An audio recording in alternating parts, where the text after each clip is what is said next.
Il-Prim Ministru mexxej tal-Partit Laburista Robert Abela ħabbar li sal-aħħar tal-2025 Malta se jkollha master plan holistiku għar-riġenerazzjoni tal-Port il-Kbir. Waqt attività politika, Dr. Abela spjega li l-Gvern ħatar kumpanija rinomata ta' esperti li bħalissa qed ifasslu pjan li huwa pjanat li tlesta sal-aħħar tas-sena. Qal li r-reġenerazzjoni fil-Port il-Kbir ilha ħolma li kienet ilha mill-2009 tiġi diskussa iżda li dwarha qatt ma twettaq xejn. Fost oħrajn irrefera l-Marsa bħala lokalità li għandu potenzjal li jiġi riġenerat. Sostna li l-ambjent mhux biss il-ġonna u għalhekk il-ħidma t-tisjieħ tal-ambjent għandha tkun waħda holistika.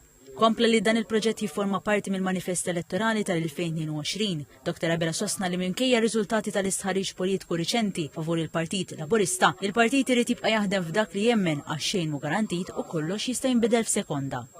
Intant, Dr. Abela qal li dak li ġara din il-ġimgħa fih dan il-Partit Nazzjonalista ħasbu u li mhux kuntent bil-kaos li għaddej fil-partit. Qal li fl-aħħar snin il-pajjiż mexa l-qudiem għax kellu żewġ partiti fukati, żied li fl-aħħar 12 sena responsabilità li l-pajjiż ikollu stabbiltà u direzzjoni kien fuq spallejn il-Partit Laburista.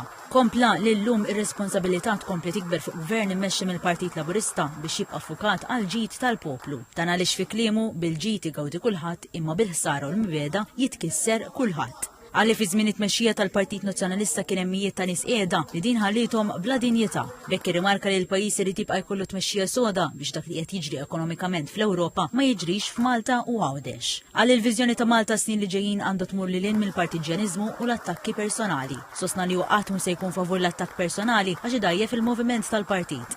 Qal li Malta li jemmen fiha idik li tkompli twieżen iż-żejr u l-batut. Fil-qalba tal-birgu Dr. Abela qal li ma jistax ma jaċċennax għal klim ta' Domingo Mintov dak ta' Malta l-ewwel u qabel kollox. Għalli b'dan il-klim ifisser l-impenn tal-Gvern biex jibqa' fukat fosthom viżjoni Malta 2050 għal futur aħjar u sod kontra l-politika tal-awsterità.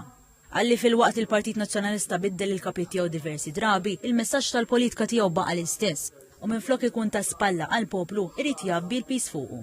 Min-naħa l-oħra qal li f'kull inizjattiva li persuni u negozji se jieħdu, il-Gvern se jkun hemm għas-sosten. Dwar Manuel Island, il-Prim Ministru qal li hu daħal għalija konvinzjoni għalli ħadd ieħor jemmen illi l-art tingħata lura lill-pubbliku kienet biss ħolma, madankollu qal li għalih din hija mira li se jirnexxielu jilħaq il-Gvern minkejja l-obbligi kontrattwali. Għalli sta l-Gvern li jsib is-soluzzjoni u li Manuel Island trid tkun ġojjel għall-poplu.